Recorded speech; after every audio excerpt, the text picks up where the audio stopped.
Well, I have the honor of introducing our keynote speaker today, which is Dr. Jill Stein. Dr. Stein is a name Green Party members throughout the United States are certainly familiar with. A Harvard educational physician, she has been active in the field of public health for many years, applying her medical expertise to call public attention to concerns related to public health and the environment. In particular, she became noted in 1998 for protesting the Filthy Five coal plants in the state of Massachusetts. In 2012, 2016, and 2024, she was the United States Green Party candidate for president. Dr. Stein is joining us via Zoom today, and it is indeed a privilege for me to introduce her today as our Congress keynote speaker. Please give a warm welcome to Dr. Stein. Thank you so very much, Dr. Woof, if I have the name right. And thank you so much to the Indiana Green Party and to all of your speakers and everyone in attendance today. It's really an honor to be here on your 25th anniversary, if I have that right, and taking a look at the wonderful document that you put together for this. It really looks so familiar, and what you have been going through, I think, is sort of widely experienced across the country, indeed even across the world, the sense that, not only is the climate in deep crisis, but our social structure and our politics and our healthcare system and our economy and our jobs and all of that are in a state of crisis. And it's really a critical time for us to stand up, as you have been doing there in Indiana, against incredible odds. And my sympathies go out to you for being there on the leading edge of the climate crisis and all the hardship and the deaths and the flooding and the loss of property and life and everything else that's going on there right now. Our hearts go out to you in your struggle, and in so many ways you are really a symbol of resilience and recovery and the determination to prevail. And it's an honor to be here with you, and my hope, let's see, are you hearing me okay? I guess first I should just do a check.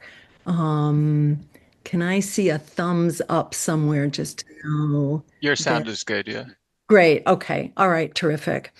So my hope is to share with you some of what I have learned over the years about, actually, I think this is something that the first speaker, Stacy, if I have the name correct, said, that we are really what the world has been waiting for, what the country has been waiting for, really what all of us have been waiting for. We are the ones that we've been waiting for. And I want to present a set of slides, which you're welcome to have if that's of use. It's intended to be a resource that helps draw together some of the very compelling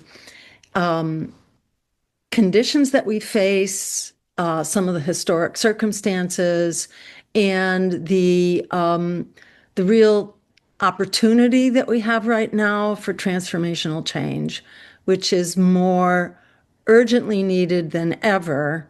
And in many ways, it is more possible than ever. As the last speaker, Dr. Wolf, if I have that correct, was saying, the system is self-destructing right now.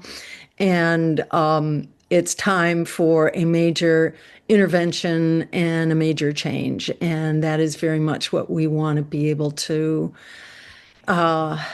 help each other do, because we're very much in this together.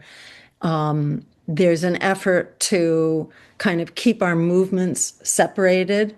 That is, the struggle for healthcare, from the struggle to get past student debt and to have a quality education and to get jobs and have air we can breathe and water we can drink. There's a definite tendency in the system, and I think it's by design as well, to keep us divided and conquered. And what we're doing in the Green Party is bringing these crises and these solutions together so that we can get to critical mass and actually change our situation fundamentally. So give me just 1 second while I open up, I hope, the correct PowerPoint slides here. Here we go. And then can I share my slides, I guess, is my question to the tech. You should be able to. All right, great. Let me just see if I can share screen here, and hopefully I can do that right now. All right.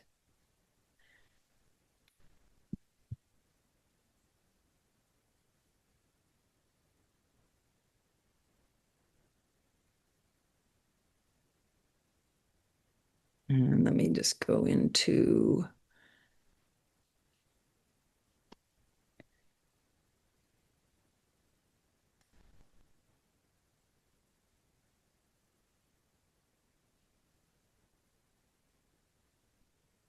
give me just 1 moment to get this adjusted here. There are way more slides than we can go through here today, but I'm going to sort of selectively review them. Sorry here, just getting this adjusted.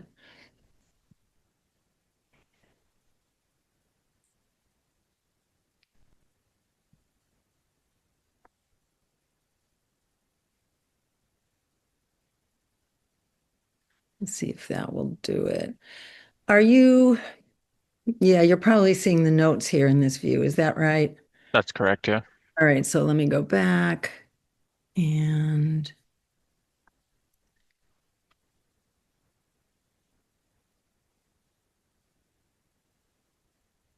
is that, let me ask for starters, is that big enough for you to see actually here? Okay.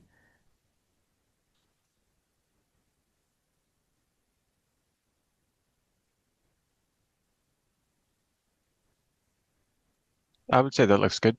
Okay, great. Thank you. Um,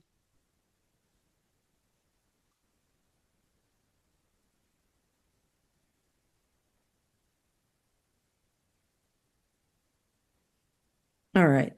So, the theme here is that we are the ones we've been waiting for.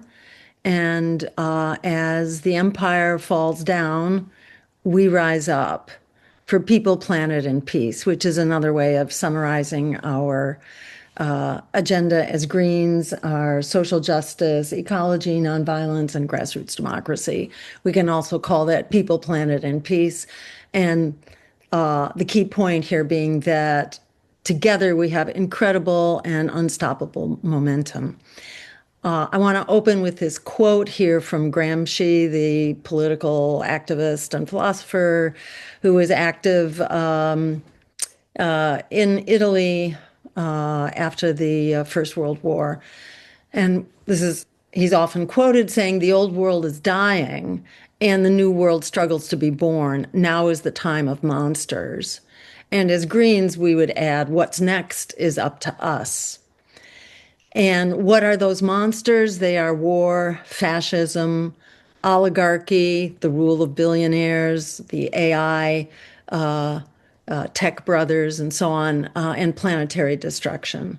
That's kind of what's going on in a very broad way. And a quick word about how we got here.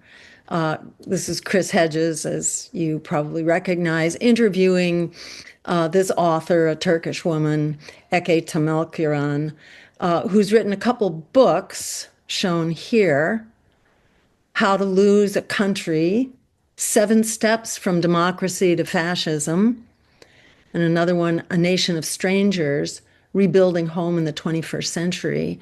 And the notion here, how do we get to fascism? Essentially, through the last 6 decades of neoliberal assault on our communities, on social justice, on a decent way of life. And as Chris Hedges puts it, this is another way of saying that cutthroat capitalism is reaping its grim harvest, which is basically alienation, struggle, injustice, writ very large, which essentially provokes people to drop out, and to lose faith, lose the social glue that keeps us together as a society. And the author Eke Tamalkiran reviewed how 7 modern countries kind of got to a state of fascism, or you could call it authoritarianism, but she doesn't put a gloss on it and just calls it fascism, whether you call it rising fascism or fascism. We're in a very bad way, which makes it very hard to self-correct any of the crises that we're facing. And that's why, sort of recreating community at the community level and community engagement and addressing the crises that people are struggling with, whether it's the lack of jobs, poor wages, the lack of water, student debt, the lack of health care, whatever it is that we're working on that is restoring community helps provide a counterweight to this impulse towards fascism. And doing it together is what we do as the Green Party. For many of us, we worked on various issues one at a time, or maybe more than one at a time, but then we realized that the road is blocked. The road to reform is blocked by a very corrupt system, a system of politics and elections that's been bought and paid for. As Martin Luther King himself said, militarism, extreme materialism, and racism, 3 giant problems, they're all joined at the hip. And what he said was, you can't fix one without fixing them all. And that's really what we do as a political party. We recognize that now no one person can do everything, but all of us together, if everybody's working on it, then we become an unstoppable force. So as I mentioned before, the need for transformational change has never been so urgent, and the power to make that change has never loomed so large. So dividing this into sections, people, planet, and peace, and democracy actually, as separate crises, we're just going to look at each of them briefly. And the idea here is to just improve our own understanding of how all this fits together, and how by struggling in one area, we are assisting the struggle across all of these critical situations.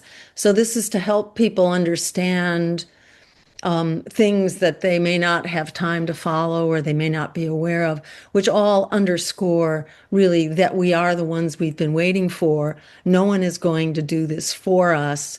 We really are unique as a people-powered political party. And I want to mention here now also that as a people-powered political party, we are way out in front. And what I mean by people-powered is that we're not powered by money. We're not powered by corporations. We're not powered by oligarchs. We don't have millions and millions of dollars and billions, in fact, pouring into our coffers, either as a party or as candidates and elections. So on one hand, we don't have quite the resources, but on the other, we are uniquely uncorrupted and uniquely qualified to be actually fighting for what it is that people want, because we're not bought off by lobbyists and campaign donors. And there are only a handful of such people-powered parties that are not taking corporate money, that are not taking money from super PACs. There are only a handful of us. And among this small group, we are head and shoulders ahead as a group that's been here working on this for, the last 30, 40 years, really. And many of us got our start with Ralph Nader in the year 2000. So that's important to factor in here as well. We're what we've been waiting for, but we're also really the leading edge of this movement for people-powered politics that actually addresses the crises that we're facing. So first, as people, I just want to share this graph here. And apologies if this is a lot to take in here. The conclusion is up here at the top. The bottom 50% hold 2% of wealth. The top 1% has 1/3 of it. So here you see the distribution of wealth from 1989 up through 2019. The wealth belonging to the top 10% is in blue. So it's the vast majority of all wealth. That's the top 10%. The top 1% is the upper half of that. Now compare that with what the lower 50% has. That's this tiny yellow line here at the bottom.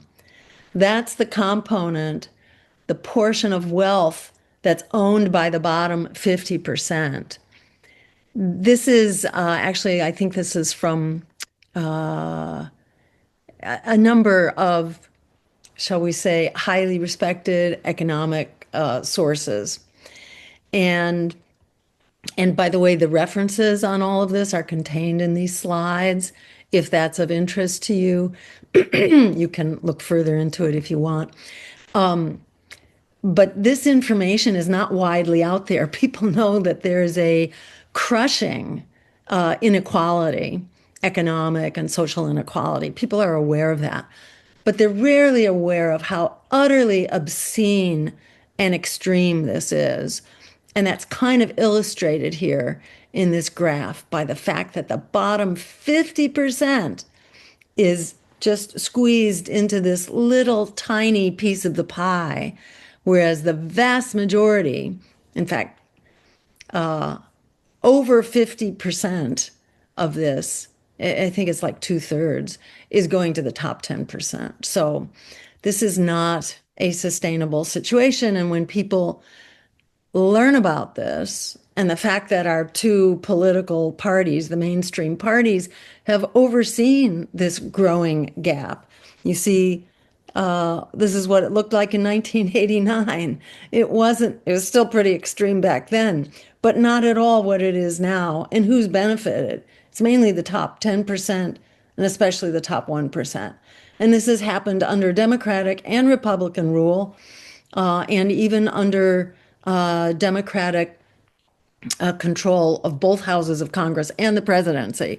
So this is both parties. A lot of people like to blame the current crisis on Donald Trump because he is such an extreme version of it. But all the terrible things that Donald Trump is doing have their roots in the actions of prior administrations. If we have time, we can go into that more. But this kind of makes it clear this is just a gaping hole here in the basic equality that's been growing for a long time. It was really there at the founding of this country, but in many ways it is so much worse now over the last several decades than it's ever been. And here's the point, that Trump is the symptom. The disease is empire, oligarchy, and the system that puts profit over people and that's wreaking havoc on our lives. And these are just a couple of the examples. 3 billionaires alone have the wealth equivalent to the lower 50% of the American population. 66%, that's 2/3 of Americans are now living paycheck to paycheck, just barely getting by. Half of Americans are struggling to pay the rent or their mortgages. Housing is extremely insecure, and it's in a state of unprecedented crisis. Lifespan is actually shortened by 7 years in the lower 50% compared to the top 1%. There's huge medical debt out there, 100 million people, 44 million are in student debt. And and so on. Military and police surveillance is equivalent now to 2/3 of our congressional budget. So, this is not what people want, and it's rarely accounted for. And it's important to know this isn't just Donald Trump. He is the latest, most extreme version, but he's a symptom. A lot of people say, oh, the Democrats will fix it. And we'll discuss here why that's not true. The Democrats represent the same system and have also brought us here. What we represent as Greens is absolutely unique and critical. This is just showing student loan debt. It hasn't gone away. It's kind of gone away from the news, but it's still growing. This shows the amount of debt. It's now 1.77 trillion as of 2024. These are the dates out here. This is the degree of debt here. We're not hearing about it, but it's definitely still there, and something that most, Gen Zs and millennials and anyone really under 50 feels, but especially younger generation people. I'll just breeze through a couple things about Planet because that was so well covered by Stacy earlier. Over 1 billion people are now at threat of being displaced by 2050 due to environmental change and the consequences of that, conflict and civil unrest. And the past 11 years have been the 11 warmest on record. And this all continues absolutely unabated. I'll skip that one. It's really the same thing. This illustrates what I think Stacy also mentioned about the Colorado River and, the Lake Powell and Mead, which are reservoirs for that river. That river is the water supply for many states, but importantly, it also supplies the agriculture. It's the California agriculture system that provides half of the fruits and vegetables for the entire United States. Even in the Midwest and here out east, we rely on California agriculture. As of 2022, it was 75% depleted, and it continues to decline. It is a state of emergency, and there's a very precarious plan right now, which is not really, we need something far more comprehensive and forward-looking to deal with this. This is just, again, this is just emblematic of what's going on around the country and around the world. This is about humanity has wiped out 60% of animal populations since 1970. This was a World Wildlife Report that was put out several years ago. And this looks at basically mammals, birds, fish, and reptiles. And it found that average populations out there have declined by 60%. In just the last, this was since 1970. And at that time, it was 60% when this came out, which was, when was it? 2018. This report was 2018. Well, now there's an update. The average size of wildlife populations has fallen by 73%. Not just 60%, it's 73%. So this is a dying world. As has been said repeatedly, as Greens, we have known this, and the ecology of that world is an indicator. It's not only the planet that's dying, it's also our social systems and our democracy and the rest. And that's pretty, depressing if you haven't heard about that before. But what is empowering is the fight back, and there's a very powerful fight back. But first, I just want to share the facts here because it's important when you're talking with people who are not informed, as we Greens are. It's important to be able to share, the realities of what's going on. The wildfires are totally out of control. A few words about the situation of peace, international peace and security. Militarism is off the charts and costly. This is a map of where countries with bases, U.S. bases, the most bases and troops. But the key point here is up at the top, if you can read this, that the U.S. has about 750 bases in at least 80 countries around the world. We're the only country that does this. I had heard that statistic many times, and I wasn't sure what to make of it. But if you consider that all the other foreign bases of all the other countries put together comes to about 50, it helps clarify what's going on here and how we are absolutely over the top an empire. We have launched, and this comes from the Congressional Research Service, so this is not some radical, unreliable think tank. This is the Congressional Research Service. We have launched 251 military interventions just since 1991. And if you go back to the end of the 1700s, it's 469. So this is like something we've been doing since really the beginning. And it's a very dangerous proposition, all the more dangerous for reasons we'll come to in a moment. But we are initiating conflict constantly. And often we don't even know about it or hear about it because we have so much of it going on. Now, this one is a little, there's a little bit questionable here. It says only 4 countries favor hosting U.S. bases. I'm not so sure about all of these, especially Puerto Rico, which has shown great resistance to U.S. bases in the past. And now South Korea, which is very much being abandoned by the U.S. and is kind of rethinking its relationship to the U.S. as it has periodically over the years. But certainly Poland and Israel, or at least Israel, put it that way, we have no doubt, are very much in favor of U.S. bases. But all the other countries, the people of those countries are very much opposed. And again, this gets to an important underlying theme, which is that while the powers that be may be aligned with empire and oligarchy, the people are not. And there's enormous potential for political change right now.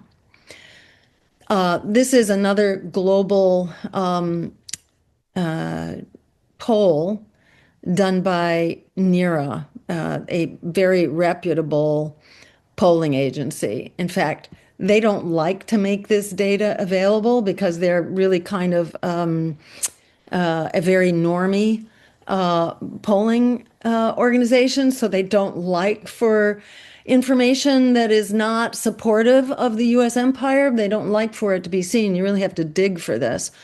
But in fact, the global perception of the U.S. is also down in the dumps. I think many people are seeing that, though, in the media. We are well below now Russia and China, who we are always invoking as the boogeymen. Well, the world now has come to see us as a far greater threat to global peace and prosperity. A lot of this has to do with the genocide in Gaza and the U.S. Support for that. This is their data sorted another way, which shows the countries that are most liked by people around the world: Switzerland, Canada, Sweden, etc. And the bottom 5, which has Israel lowest of all, then North Korea, Afghanistan, Iran, and the U.S., 5th from the bottom. You may have heard of the concept of full spectrum dominance. It basically describes U.S. foreign policy since 1991, when it was officially adopted by the Pentagon.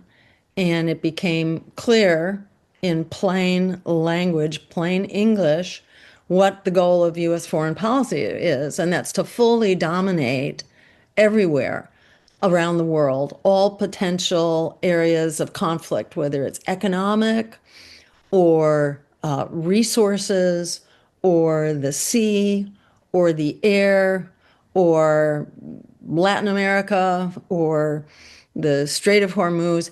Our policy has been to fully dominate, and where there are regional competitors, to go after them and to try to knock them out of competition. It explains a lot of what's been going on. I won't dwell on it here, but there are all kinds of resources if you're interested in that as a unifying concept. The genocide in Gaza is really a microcosm of the empire. And just a warning here, this hasn't been updated in, I don't know, maybe a year. So many of these numbers are much bigger, but the brutality of that occupation and the Israeli occupation forces is beyond comprehension. Virtually all Gazans have starvation knocking at the door. It's not entirely that bad right now, but it's still very bad. And this supposed ceasefire is not a ceasefire, and thousands have been killed since since that ceasefire in Gaza, and the Israeli occupation forces assault, attack, bomb civilians in refugee camps in their tents. They continue to make war on hospitals. They continue to deny the flow of food and medical supplies. Children who are wounded, children who are very much under attack in this genocidal regime, who come in and need to have limbs removed. And Gaza now has more amputee children than anywhere on earth by far. And note that the numbers of children being killed in Gaza are orders of magnitude higher than the numbers of children being killed, say, in Ukraine, in a more routine kind of warfare, even where civilians are under attack. In Israel, or I should say in Palestine, children are under attack almost as a matter of target practice. And there have been well-documented observations about that. So, these numbers are outrageous and continue to underscore how absolutely brutal, inhumane, and genocidal the war on Palestine is. This had it at 60,000 civilians. It's now 72,000. Multiple Hiroshima bombs worth of explosives had been dropped. Last I saw it was something like the equivalent of 8 Hiroshimas. Over 1,000 starving civilians were killed by the Gaza Humanitarian so-called Foundation alone. That was the U.S. Israeli sponsored so-called food relief organization that was supposedly delivering food during the worst of the starvation crisis. And they would line people up, get them standing in line, and then they would just shoot them. It was absolutely jaw-dropping and incredible. This had the count at 600 health workers that have been killed. It's now something like 750. 200 journalists, it's now over 250. And just about all of the hospitals, over 90% of schools and homes have been damaged and destroyed. And as I was mentioning, the patterns of injury indicate targeting bodily parts, which appears to be a form of target practice. And, the numbers go on in a way that's just incredible. And the good thing here is that it has transformed public opinion. Public opinion in the U.S. and in many areas around the world used to strongly favor Israel over Palestine. But now people really, by a majority, see this as, if not a genocide, then something horrible, if not by that particular name. And the numbers of people who actually identify with Palestinians exceed the numbers here in the U.S. that identify with Israelis. So public opinion has really been transformed by the realities of what's going on. And resistance is growing. Even a former chief of Mossad, which is like the secret intelligence agency, compares the West Bank Israeli violence to that of Nazis during the Holocaust. And this is just some of the numbers that have changed in the polls. As I mentioned, oh no, this is different. Twice as many disapprove of Israel's military action against Gaza as approve. And that's a Gallup poll from even 2025. And a majority of Americans, according to a New York Times poll, this was again about a year ago, a majority of Americans now oppose sending military and economic aid to Israel. So, the people are ready. What's not ready is our government, and we'll come to that in a moment. This here is the Greater Israel, as was laid out by the original Zionists. And I will underscore that Zionism is not Judaism. Zionism is a political ideology, and they often claim to be representing Jews, but as we know, there are many Jews like myself who are vehement opponents of Israel's occupation, genocide, and apartheid. So at the very beginning, at the time that Israel basically occupied Palestine from the start, the plans were to expand from there. You may know that Israel has no borders. That's very convenient because it can keep changing them. And it continues to grow and has recently occupied parts of Syria and Egypt and Lebanon, of course. And the genocide itself is expanding from Gaza into the West Bank and very much into Lebanon, where there's just horrific violence against civilians and destruction taking place. I'm going to just move through some of these quickly. Ukraine is another area of incredible conflict. And there's been a long, long history of U.S. meddling in Ukraine. We could go into that in greater detail if there were time. But shall we say, there have been many opportunities from before this war was launched and Russia invaded. Remember, before that, actually, Ukraine was attacking the eastern provinces of Ukraine, which were Russian people of Russian descent and Russian speakers. Russian was outlawed as a language. There was incredible violence being enacted against the Russian derived population in Ukraine. And there were many opportunities, including the Minsk Accords, for a peaceful resolution. And it was really only as a last resort. And Russia was basically begging for negotiations prior to the invasion. Zelensky actually admitted he sabotaged the Minsk peace deal with Russia and the West Bloc negotiations. This wasn't the only time this happened again and again. And you can think of Russia's pushback into Ukraine as the equivalent of what happened when the U.S. said, we don't want Russian missiles in Cuba. You may remember the Cuban Missile Crisis if you were around, or you may have heard about it.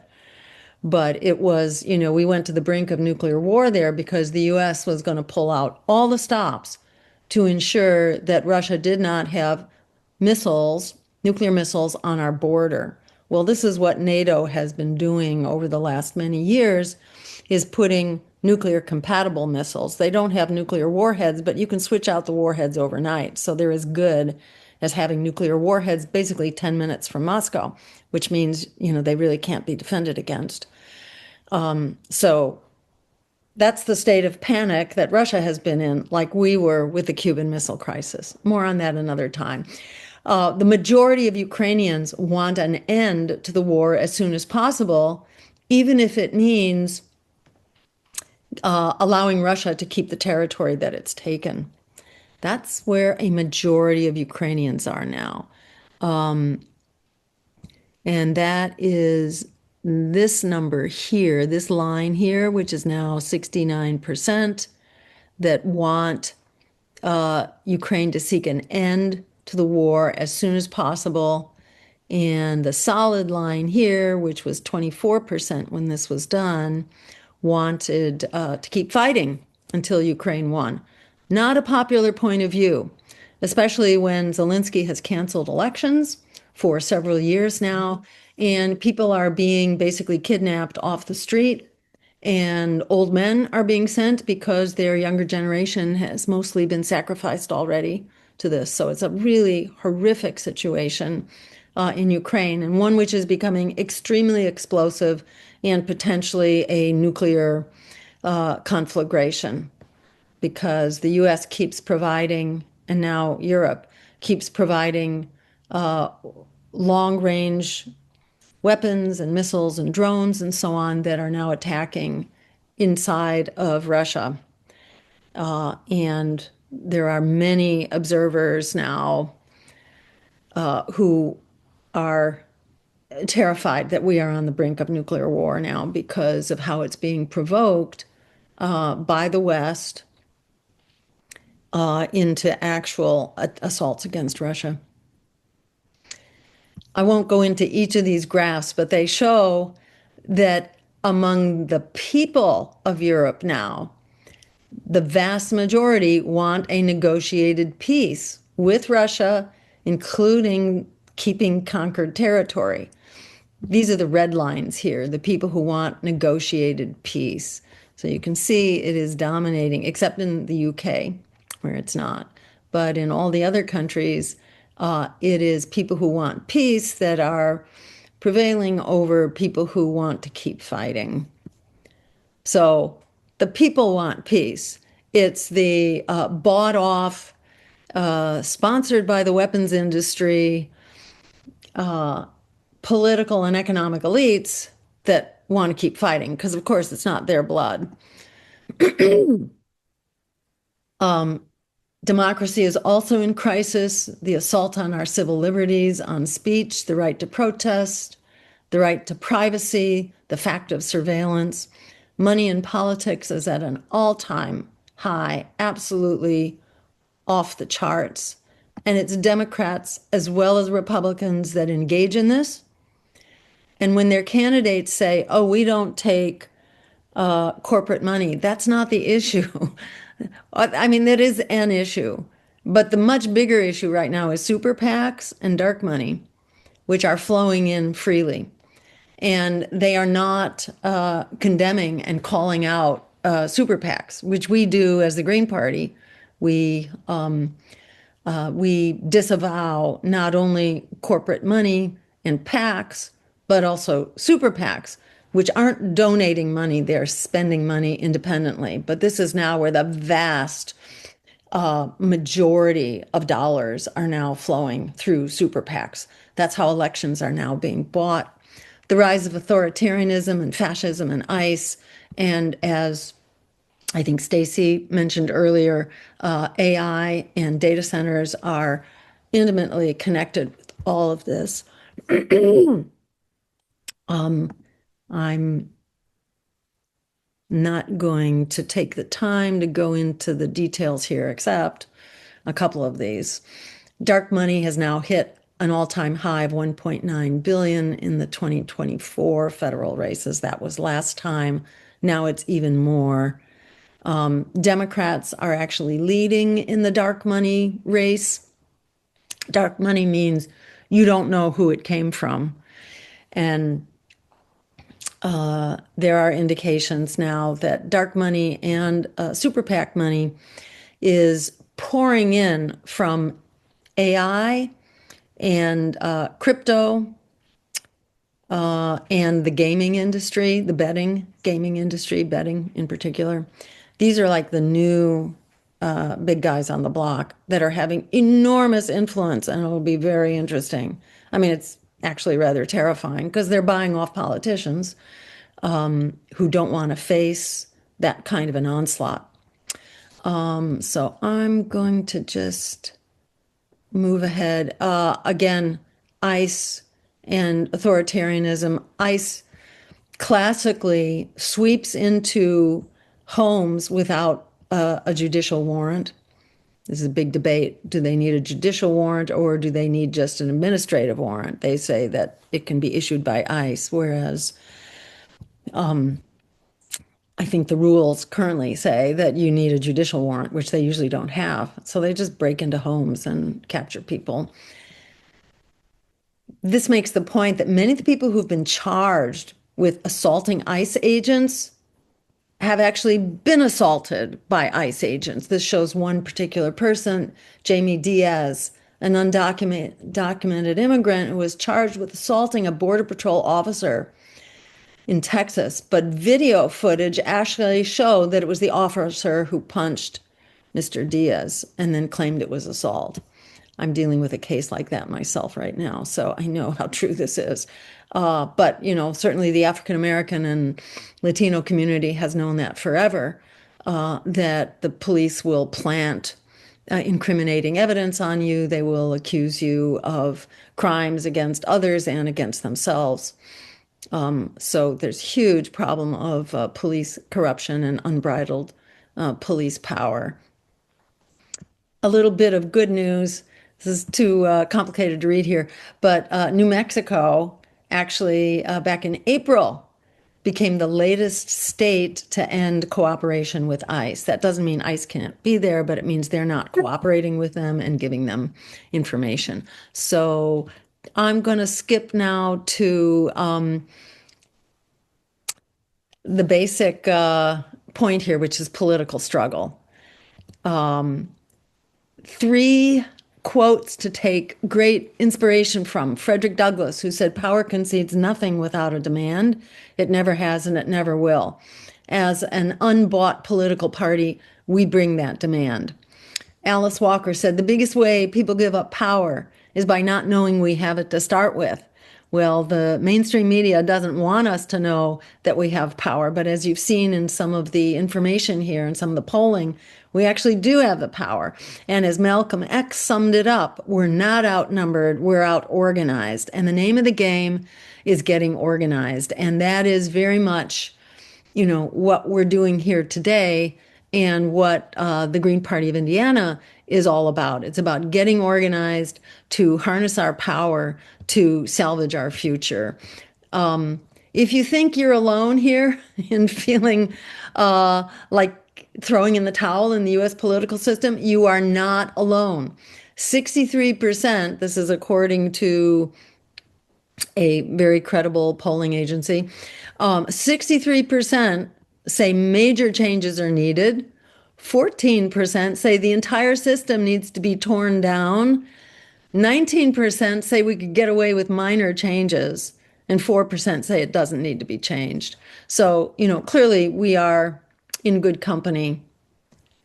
This is a graph, if you can follow these things, of favorability of the Democratic Party over time. So this is the year going back to 2016, coming forward to 2025 is the latest, excuse me, the latest data here. And the Democratic Party is in blue, and you see this is their unfavorability. In other words, their disapproval has always been higher than their approval. And this is true for Republicans too. People hate these parties because they're not about people. They're about, oligarchs, basically. But you can see how this disapproval has gone way up in recent years and approval has sunk way down. And this is for Democrats. Even with Donald Trump, it's, you have these numbers. And this shows for the Republican Party basically the same thing, although it's even worse with the Democrats. That is, the disapproval is higher with the Democrats than it is the disapproval for the Republicans. The point is there are lots of unhappy campers out there. The issue is reaching them. And likewise, support for a third party is near record high. And support for the two-party system is way low.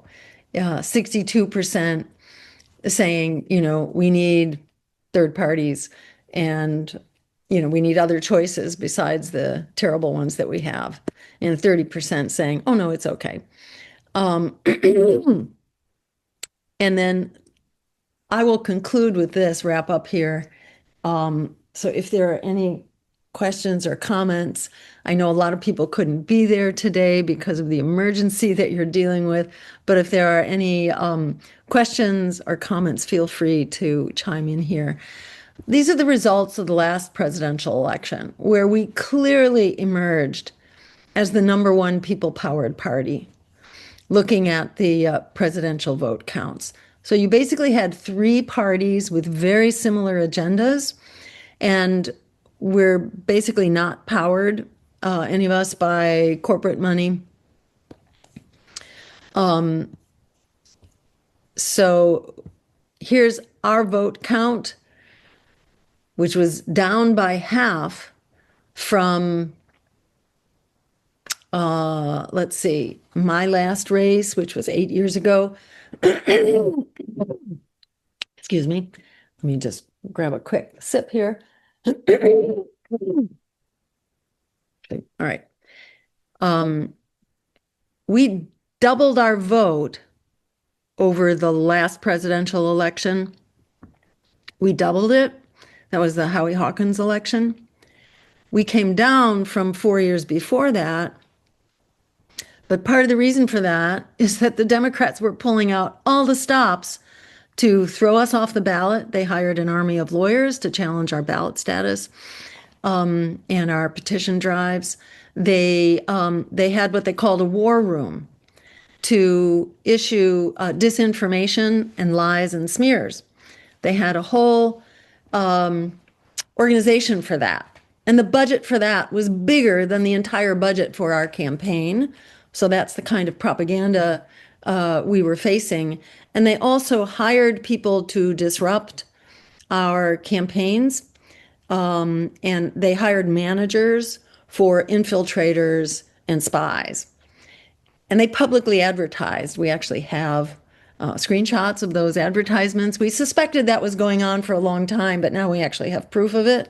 They do hire. So if you see some crazy things going on in your party, don't rule out that you may be infiltrated. It's very, what should I say? It's not unusual to see. So they were doing everything they could to try to drive down our numbers. But still, we emerged at the top of the people-powered pack. We got 5 times as many as PSL, which ran basically a great campaign, very energized, and also the Cornel West Malene Abdullah campaign, which was also really a great campaign. We got 10 times their vote count. So we really have clearly emerged as the #1 people-powered party. Some people think you can just found a new party. It's not so easy. There's just an enormous amount you have to do. It's very difficult. You need oodles of money and corporate lawyers and all that to actually jump through the hoops that it takes to be on the ballot and to actually run effective campaigns. So it's an enormous tribute to all of us that we are doing this. It's a tribute to all of these small parties that they fight. It's not so easy. Most non-corporate parties are over and done with within 10 years. They're gone. Cornel West was going to found a Justice Party. Well, there was another Justice Party that was being founded the first time I ran in 2012 by the former mayor of Salt Lake City, Rocky Anderson, actually. He was running, very good candidate. And he was thinking, okay, I'll just create a new party. We'll call it the Justice Party. Well, it lasted basically 1 election cycle. It's really hard to create a party and then to maintain a party. So, give yourself an incredible congratulations and hug and a pat on the back for doing what you do. And even though our numbers are small, the amazing thing is that we have managed not to be wiped out. There are very few people-powered parties over the last century, actually, that have managed not to be wiped out. The socialist parties used to have, they had as high as a governor in Wisconsin. They also, I believe, had a senator from Wisconsin or a congressperson, and oodles of mayors and people at lower levels. And now they're really not to be found anywhere except, Shama Sawant was a city councilor in Seattle. So they have fought back by basically raising ballot requirements and creating all kinds of other hurdles for ordinary, everyday working people to have political power. They work against this.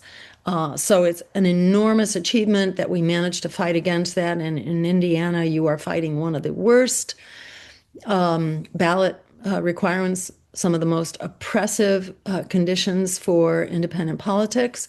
But remember, that's not a reflection of the people. That's a reflection of the power structure, which is teetering at the brink and shows every sign of impending collapse. And just to make note that in the United Kingdom, the Green Party suddenly leaped into power. They now have the second biggest voter registration. There are many parties there, but they have leapfrogged ahead and are running really strong. And this happened as they mainly adopted the agenda that we as U.S. Greens have been promoting, a peace agenda, an anti-genocide agenda, a vehemently pro-worker and pro-immigrant agenda. By moving to that agenda, they just shot up in the polls at the same time that the corruption of the Labor Party was really being exposed. So they were there at the time people were ready. And that's, in some sense, one of the things we're doing. We are hanging in there. We are really establishing a place where we can make change and ensuring that people know that there is an alternative. We here as the U.S. Greens, we are, in some ways, we're a little bit behind the UK, perhaps because their economy really fell apart in a very big way, as ours is falling apart now. But people began to seriously embrace change there, maybe over the past 4 years. It may take another 4 years for us to reach that level of economic desperation, but we are getting there quickly. And the Democratic Party, as well as the Republicans, are doing all they can to keep people in place, and they are now spending huge amounts of money. I want to say just briefly a word about the DSA. Won't the DSA save the Democratic Party and us? Well, they are still subject to the leadership of the Democratic Party, which is bought and paid for more than ever. The Democratic Party repeatedly destroys campaigns that threaten the control of oligarchy. They rigged the 2016 presidential primary to sabotage Sanders. They basically did the same to clear the path for Biden. And then for Harris, who basically waltzed in, never having been part of a primary process. And the leadership of the DSA, they continue to support and protect the APEC-sponsored leadership, namely Hakeem Jeffries, who recently said that he will not force the vote. Well, he wouldn't force the vote. This is the Democrats who wouldn't force the vote on Medicare for all. They wouldn't stand with striking railroad workers. They wouldn't force the vote on the fight for a $15 minimum wage. They chicken out. And unfortunately, the leadership of the DSA still has to play that game. So this is a recent headline, just yesterday, in fact. Hakeem Jeffries, who's on track to be the new Speaker of the House, the headline was this: he shows why Democratic voters are so angry at Democratic leaders. But the reality is he really shows also why the DSA won't save us from the Democrats. He announced his opposition to Medicare for all a couple days back. He said, no, I'm opposed to Medicare for all, which he has been actually for years, ever since he got into power. He announced that on the same day that a poll showed that 90% of the party wants it passed. He's saying no. And within 2 or 3 days of a new study done at Yale that shows that Medicare for All would save more than 100,000 lives, and by the way, $1 trillion every year. So he's putting himself on the side of the industry rather than 100,000 lives that would be saved and $1 trillion every year that would be saved if we move to a system like Medicare for All. So that's why people are angry at him. But the reality is, why did he not have a challenger? He did not have a challenger because the DSA leadership forced his challenger out of the race. There was a progressive who was challenging, a very qualified progressive, a city councilor from New York City who was challenging Jeffries. And Mamdani and AOC both told that challenger he had to drop out, and they basically isolated him and kind of canceled him politically and made it clear he had to drop out. They were protecting Jeffries.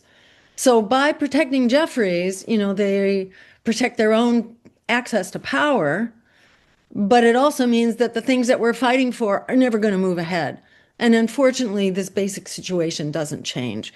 The DSA is powered by many of the tools and the infrastructure that powers the Democrats, and they're subject to the rulings of the Democrats. So they're very much kind of under the thumb of the usual stuff. So I will just conclude here with Frederick Douglass, again saying, power concedes nothing without a demand. It never did and it never will. Alice Walker saying one of the biggest ways we give up power is by not knowing we have it to start with. We do have it.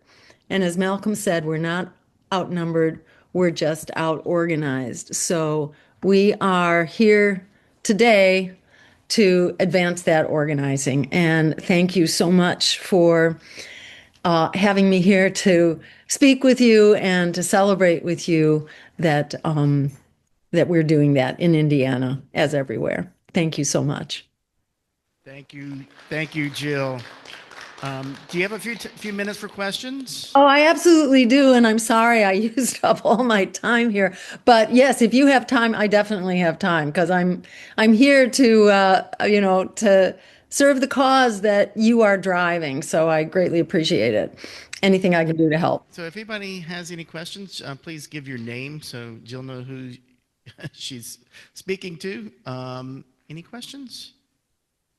George? Hi, George Wolf. You heard me speak and bore the audience.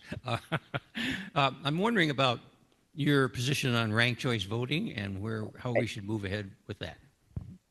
Any way we can, because ranked choice voting, for those who aren't familiar, it enables you to rank your choices instead of just picking one.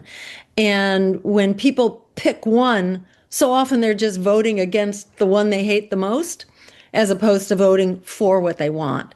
And if we as voters can't vote for what we want, if we're voting out of fear rather than out of a vision and a plan forward, then the system just randomly moves in one direction or another. It doesn't move somewhere as the population decides we want healthcare as a human right or whatever, or we don't want nuclear war, which we're on the brink of right now.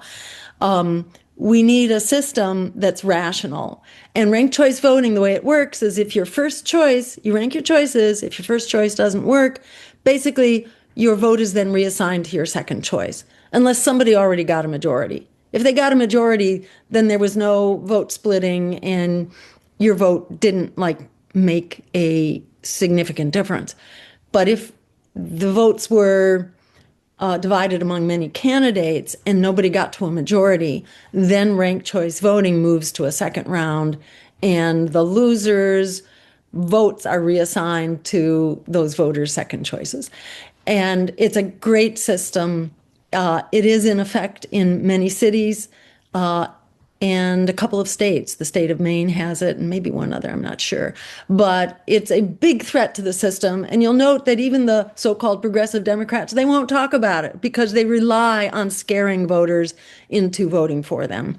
And they don't want to actually face real competition. Usually, if we get to the microphone, we usually prevail. and because we are speaking for the people. So ranked choice voting is really fantastic. There's some fabulous organizations out there now that are working at the state level and also at the local level. The strategy recently has been to try to pass it in cities. I don't know, do any cities in Indiana have it? They just outlawed it in Indiana. They just outlawed it? Yes.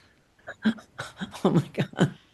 Yeah, that Most really, of them were citing Alaska as a good example. yeah, that's really, well, Alaska doesn't actually use real ranked choice voting. They use top four, I think, which is not ranked choice. And there are many efforts now to create these knockoffs, which are not ranked choice voting. There are many benefits of ranked choice voting. So it's outlawed even at the municipal level. Oh my God, that is just breathtaking. That is so tragic. So what's it I do? think Alaska is the other state that might have ranked choice voting. Well, it's often said that, but I think what it has actually is a top four. In other words, it lets the four highest vote getters come through as opposed to a full ranked choice. And there are differences between them. So there are reasons sometimes why, California uses the top two. So they don't have party primaries. They just have what's called a jungle primary. And then the top two vote getters in California will move to the general. It's not actually a ranked choice system. California isn't.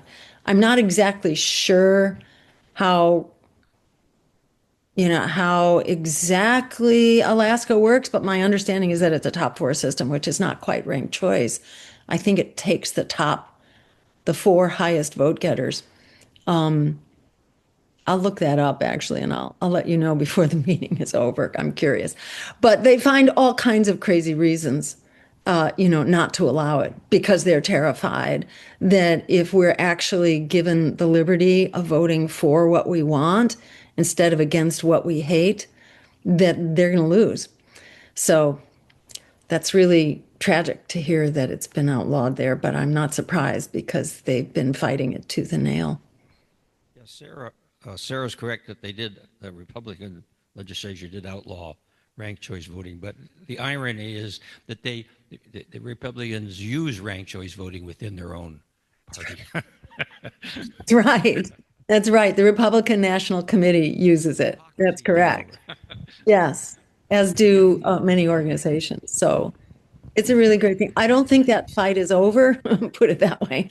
I don't think they're going to be able to stop it because it is kind of a relentless rising tide and the need for it grows.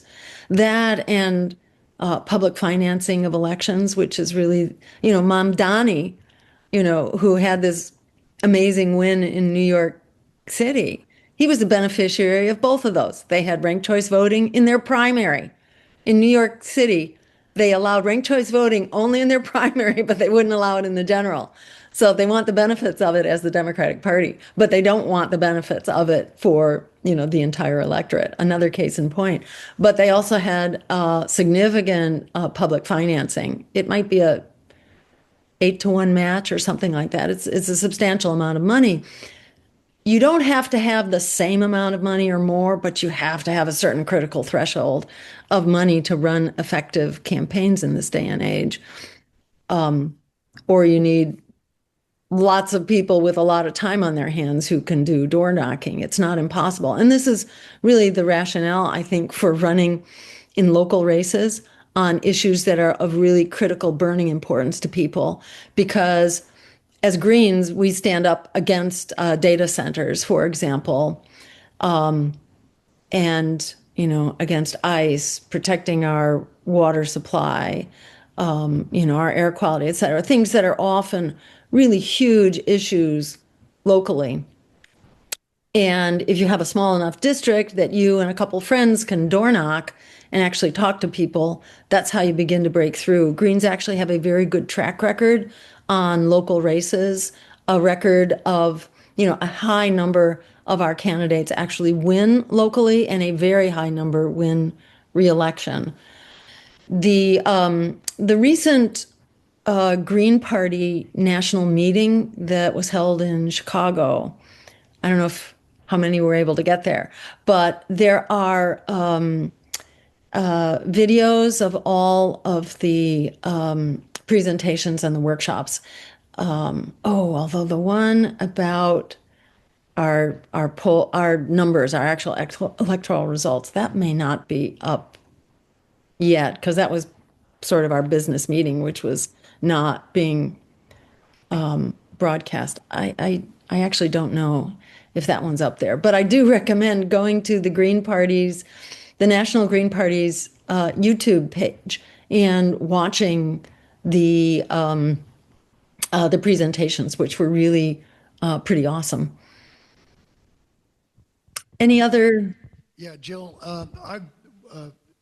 one of the biggest problems that I'm facing here in Indiana is Democratic voters who are adamantly opposed to a third-party opposition because of the split the vote scare that if some of us broke off and vote for Greens, then that's going to automatically be a win for Trump. And one of the things that I've been trying to do is build points of commonality that we share as an opposition to the fascism and the authoritarianism of both the Democrats and the Republicans. I try not to alienate anybody by bringing up points of where the Democrats are betraying us, but it's kind of hard to get that point across. Is there any way that we can make alliances with the Democratic Party that would win a coalition? One of the things that I've noticed around the world, France had a coalition of the left that defeated the authoritarianism in that country. And Britain is doing the same thing. So this is a trend that's happening around the world. One of my biggest criticisms of the 2024 election was Harris and Walz went straight to the right wing of the Republicans, Cheney, Bush, and billionaires like Beyonce, and completely ignored the Democratic base. Is there any way that we can make an inroads in with the Democratic base to get them to get an alliance between the left and the Democratic Party? I mean, That's a great point. And yeah, I'd love to say a few things about that. I want to point also to Mexico, which is a system I know a little bit better, where they've had enormous success building a coalition of the basically the independent people-powered parties. And that's now called Morena. And AMLO, Andres, I forget his last name, but he became president, the first president under that political party, and the current president is also from that party. And they have huge support, and they brought in to political activism, especially the indigenous population, which is very large, that had not previously trusted the system, but that brought in such a big flux of numbers. Mexico also has public financing for their elections, and they prohibit very large contributions. So Mexico had several things going for it that have really enabled that system to take over. Now, the coalitions I'm aware of that have worked are among people-powered parties. When you start making a coalition between a billionaire-powered party and people-powered party, like working families with the Democratic Party always takes over. So generally, that I've never seen that work, and even historically, that has been kind of like a booby trap. But working with other parties of the left and independents, I think that's where the money is. And people are defecting now from the Republican Party too, and a lot of that is around civil liberties and the threat of war and endless war and the expanding war. So there's real potential, I think, for us to be building coalitions now, especially on the left with the smaller parties, because divided we're conquered. But United, you remember those graphs, they show that most people now are politically independent. And that's where the money is. The big parties are always going to take you over, and they will always create little sand traps that will knock you out because they know that the Democrats cannot stand up for Medicare for all. They cannot stand up for against AI and data centers, which is totally buying them out right now. They can't do that. And so, like even DSA, they are going to be sabotaged over and over, like Bernie Sanders was. So they don't like to face competitors who can talk about the things that they can't talk about. So for as long as I've been involved in politics, I came into this also thinking, oh, we can all get along. We all just want the same thing. And I discovered, no, Butch Ware has a great saying that he came up with, and I want to credit him for it. Who funds you runs you. It's really true. It's true for our nonprofit organizations. It's true for our universities. It's really true for our political parties. If they are being funded by oligarchy, they will continue to serve oligarchy. And they show absolutely no signs of, being ready to curtail that funding. So I'd say, by all means, coalitions are what it's about. But we can form coalitions based on fighting AI and data centers. I think it's fine to run where we don't have ballot access. You don't have to run as a green. You can run as an independent, but not hide the fact that you are politically green because it means, social justice and grassroots democracy and all that. But you don't have to do that. If you're organizing on a campaign to stop a data center, you can just do it on the issue and then build from there. It's by harnessing these really crisis level issues in our communities that we start to get organized. And then you can go from there and apply that organizing to strategic political campaigns. Dr. Stein, this is Joseph Kahn. I'm from Northwest Indiana, Green Party. Great. I am hearing a drumbeat of candidates in the Democratic Party expressing favoritism for the public option. I know you know the history of that. What's your view on a public option as opposed to full-blown Medicare for all? Doesn't work. And there's plenty of history to show that. And I know PNHP, Physicians for a National Health Program, they have incredible, PowerPoint demonstrations and so on that go over the history of this. Public option doesn't work because then people with inordinate needs get concentrated into one plan that then goes bankrupt. So if you put all the healthy people in the private plans that have low expenses, and then that competes with the public option, which has the people who are sick and who are bankrupt, every time the public option will go bust. So it's really important to educate people. You'll see this over and over again, whether it's healthcare, whether it's, the cost of higher education, which ought to be free, which pays for itself, which we used to provide as a public benefit, which was done after the Second World War with the GI Bill, where it returned $7 to the public good for every dollar that was put into that free education. You will see those who are funded by oligarchs basically take their point of view time after time. And it's really important, I think, to be educated about why we need to stand our ground and educate people.